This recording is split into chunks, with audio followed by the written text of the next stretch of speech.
بسم اللہ الرحمن الرحیم نحمدہ ونصلی علی رسولہ الکریم اما بعد. جناب اسپیکر، کل مشترکہ اجلاس کا آغاز ہندوستان کے ایک ایسے اقدام پر ہوا جس میں اس نے اقوام متحدہ اور سلامتی کونسل کے دستاویزات کی کھلی خلاف ورزی کی اور اپنے آئین میں ایسی ترامیم کی جو آئینی اور قانونی حیثیت اقوام متحدہ اور سلامتی کونسل کے دستاویزات کے ہوتے ہوئے کوئی حیثیت نہیں رکھتا. کل قطع نظر اس بات کے کہ ہمارا اس حکومت کے حوالے سے جو موقف ہے وہ اپنی جگہ پر، لیکن تمام اپوزیشن پارٹیوں نے جو زخم خوردہ ہے اس حکومت کے ہاتھوں کشمیر کے لیے انہوں نے جس یکجہتی کا اظہار کیا، میں اپنے تمام اپوزیشن پارٹیوں کا شکر گزار ہوں. جناب اسپیکر، اس ایوان میں کشمیر میں بھارتی مظالم اور بربریت کے حوالے سے ایک مشترکہ اجلاس پچھلی حکومت میں بھی ہوا تھا. کل جس طرح وزیر اعظم صاحب نے فرمایا کہ آج کا اس اجلاس کا میسج کشمیری عوام کو بھی جائے گا، ہندوستان کو بھی جائے گا اور بین الاقوامی دنیا کو بھی جائے گا. آج انہوں نے گزشتہ حکومت میں مشترکہ اجلاس جو کشمیری عوام کے ساتھ یکجہتی کے لیے اس پارلیمنٹ ہوا تھا اور اس میں شرکت نہ کرنے کے فیصلے کے حوالے سے یقیناً یہ الفاظ یہ تعبیر پیش کرتے ہیں کہ وہ قوم سے اس وقت کے اجلاس میں شرکت نہ کرنے کی معافی مانگ رہے. جناب اسپیکر، وزیر اعظم صاحب امریکہ گئے، پارلیمنٹ کو اعتماد میں نہیں لیا. وزیر اعظم صاحب چین گئے، پارلیمنٹ کو اعتماد میں نہیں لیا. وزیر اعظم صاحب دیگر ممالک کے دوروں پر گئے، اعتماد میں نہیں لیا. لیکن امریکہ کی ثالثی پر قوم کو صلح اور خوشخبری کی نویدیں سنا رہے تھے کہ بھارت نے ایک ایسا اقدام کیا جس سے انہوں نے اقوام متحدہ کی قراردادوں کی وائلیشن کی اور یہ انکشاف ان پر بھی اسی دن ہوا. یہ کیسے ممکن ہے کہ بھارت اتنا بڑا اقدام کر رہا ہے اور حکومت پاکستان کو اس کا ادراک نہیں؟ ہم نے آج جو مشترکہ اجلاس بلایا ہے، ہماری حکومت نے دنیا بھر میں اپنی لابی کو کیوں متحرک نہیں کیا کہ وہ ہندوستان کو اس ناجائز اقدام سے روکے؟ کیا ہم ہر سانحے کے بعد پارلیمنٹ کے مشترکہ اجلاس بلا کر ان اقدامات پر نوحہ کرتے رہیں گے؟ کیا ہم سفارتی محاذ پر ہماری حکومت کی نااہلی ثابت نہیں ہو رہی؟ جناب اسپیکر، بالا کوٹ میں حملہ ہوا، ہندوستان نے جارحیت کی، پوری قوم ایک آواز بن کر کھڑی ہو گئی. یہاں پر پارلیمانی لیڈرز کو اس حوالے سے بریفنگ دی گئی اور ہم انتظار کر رہے تھے کہ پارلیمانی لیڈر کو وزیر اعظم اعتماد میں لیں گے. آپ اس اجلاس میں شریک تھے، وزیر اعظم کی کرسی اس اجلاس میں خالی پڑی تھی. تمام پارلیمانی لیڈرز اس کرسی کی طرف دیکھ رہے تھے کہ وزیر اعظم آئیں گے اور قوم کو اعتماد میں لیں گے. اسپیکر اس وقت بھی جس غیر سنجیدگی کا مظاہرہ وزیر اعظم نے پارلیمانی لیڈرز کو اعتماد میں لینے کے حوالے سے کیا، کل سارا دن اسی غیر سنجیدگی کا مظاہرہ یہاں پر اس پارلیمنٹ کے اندر ہوتا رہا. 20 منٹ کے لیے اجلاس کو ملتوی کیا گیا، 4 گھنٹے اجلاس ملتوی رہا. دنیا بھر کی نظریں ہماری طرف تھی اور ہم وقت پر اس اجلاس کی کارروائی کو ہم نہ کر سکے.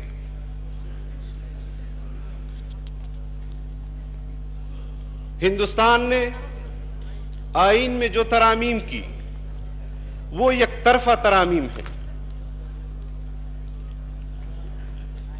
ہندوستان اقوام متحدہ کے قراردادوں کے مطابق ایک متنازع علاقہ ہے.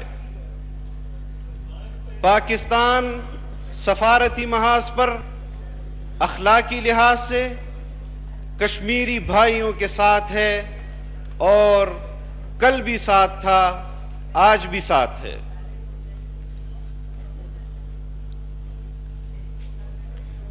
جناب اسپیکر، جناب چیئرمین،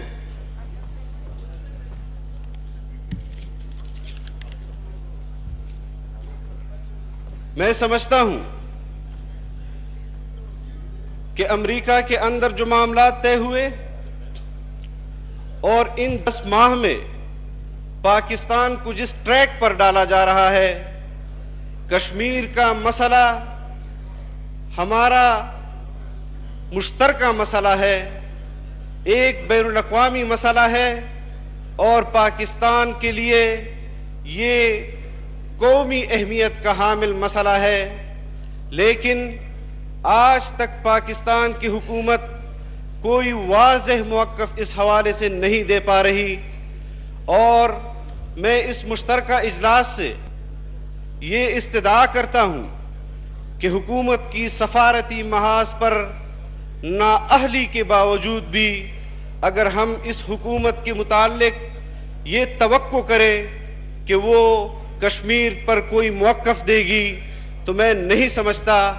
آج کشمیر کے حوالے سے اس مشترکہ پارلیمنٹ کو فیصلہ کرنا ہوگا، ہندوستان کو بھی جواب دینا ہوگا، بین الاقوامی دنیا کو بھی جواب دینا ہوگا کہ اگر امریکہ طاقت کے بل پر افغانستان کو زیر نہیں کر سکا تو ہندوستان امریکہ سے زیادہ طاقتور نہیں ہے اور یہ امر طے ہے کہ کشمیری خود ارادیت کے لیے جنگ لڑتے رہیں گے، پاکستان ساتھ دیتا رہے گا اور پاکستان کشمیریوں کو ہر محاذ پر ان کی وکالت کرتا رہے گا. ہمیں یہ بتایا جا رہا ہے اجلاس کشمیر کے حوالے سے بات افغانستان، یقیناً افغانستان میں امن ہماری دلی تمنا ہے. افغانستان کے ساتھ جب امریکہ پاکستان امریکہ کے اتحاد میں جا رہا تھا اس وقت بھی پاکستان کے عوام کے مرضی کے خلاف ایک ڈکٹیٹر نے امریکہ کے اتحادی بننے کا فیصلہ کیا. آج افغانستان کو تباہ و برباد کرنے کے باوجود امریکہ وہاں پر امن کی بات کرتا ہے اور پاکستان سے مطالبہ کرتا ہے کہ اس امن میں کردار ادا کرے. میں سمجھتا ہوں کہ پاکستان کو افغانستان کے اندر امن کا کردار ادا کرنا چاہیے، افغانیوں کے خواہشات کے عین مطابق وہ کردار ادا کرنا چاہیے. لیکن یہ کیسی سفارتی کہ میں بم پھینک دوں، یہ کس قسم کا رویہ ہم کشمیریوں کو اور دنیا کو کیا پیغام دے رہے ہیں اس رویے سے؟ میں واضح الفاظ میں کہہ دینا چاہتا ہوں کہ امریکہ ہم سے امن کا کردار مانگتا ہے، ہم ضرور ادا کریں گے، لیکن کشمیر کو بھی ہندوستان کی بین الاقوامی قوانین کی خلاف ورزی پر امریکہ کو ہندوستان کو پیچھے دھکیلنا ہوگا، اور ہم واضح طور پر امریکہ کو یہ پیغام دیں کہ جہاں آپ ثالثی کی بات کرتے تھے، جہاں آپ تصفیہ کشمیر کو حل کرنے کی بات کرتے تھے، انہوں نے بین الاقوامی قوانین کی خلاف ورزی کی ہے۔ ہم بین الاقوامی دنیا کو متوجہ کرنا چاہتے ہیں کہ اس قسم کا کردار ہندوستان کا وہ ہمیں قابل قبول نہیں ہے، وہ کشمیریوں کو قابل قبول نہیں ہے، وہ بین الاقوامی دنیا جو اقوام متحدہ اور سلامتی کونسل کے اراکین ہیں ان کو بھی یہ معلوم ہے کہ ہندوستان نے بین الاقوامی قوانین کی خلاف ورزی کی ہے۔ جناب اسپیکر، اس حوالے سے جو تجاویز اپوزیشن پیش کر رہی ہے ان کو سنجیدگی سے لیا جائے، اور حکومت اس مشترکہ اجلاس کے پیچھے اپنی نااہلی چھپانے کی کوشش نہ کرے۔ واضح پیغام اس پارلیمنٹ سے دنیا بھر میں جانا چاہیے۔ ہم نے 10 ماہ سے زیادہ اس حکومت کے ناجائز رویے کو برداشت کیا، لیکن جہاں قومی موقف کی بات آئی ہم نے اپنے خلاف ہونے والے ناجائز مقدمات کو بلا کر، ناجائز کیسز کو بلا کر یہاں پر ایک وحدت کا پیغام دیا ہے، اور اس کے لیے تمام اپوزیشن جماعتیں وہ خراج تحسین کی مستحق ہیں۔ میں دعا گو ہوں کہ اللہ تعالی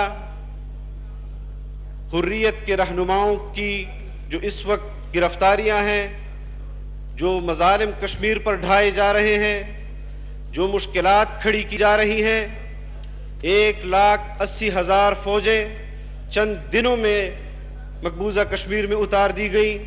افسوس کہ ہماری حکومت نے اس کا نوٹس نہیں لیا۔ اللہ تعالی پاکستان کو وہ قوت دے کہ جس کے ذریعے سے ہم کشمیریوں کی حمایت جاری رکھ سکے، اور جاری رکھیں گے انشاءاللہ۔ یہ اس پاکستان کی قوم کی آواز ہے، یہ اس پارلیمنٹ کی آواز ہے۔ وآخر دعوانا